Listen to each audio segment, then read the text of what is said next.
Look at this jokester, Tesla bot. Look at this Cybertruck, man. You ever seen one of these before? Whoa, whoa, whoa, whoa, whoa. Uber for Sean. Yeah, I'm Sean.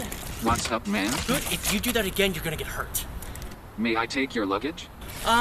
No, I'm okay. Okay, thank you. I said आप लोग देखा कि कैसे robot काम कर रहा है और देखते हुए टेस्ला का रोबोट है ये काम कर रहा है और उबर का टैक्सी ड्राइवर बन के काम कर रहा है और इंसान की तरह ये भी हेल्प करते हुए काम और कार को ड्राइव करते हुए कार चला रहा है और देखते हैं आगे अब इंसान की तरह ये रोबोट भी काम कर रहा है और लेकिन ये इंसान डर जाता है कि रोबोट ऐसे ही काम करता है।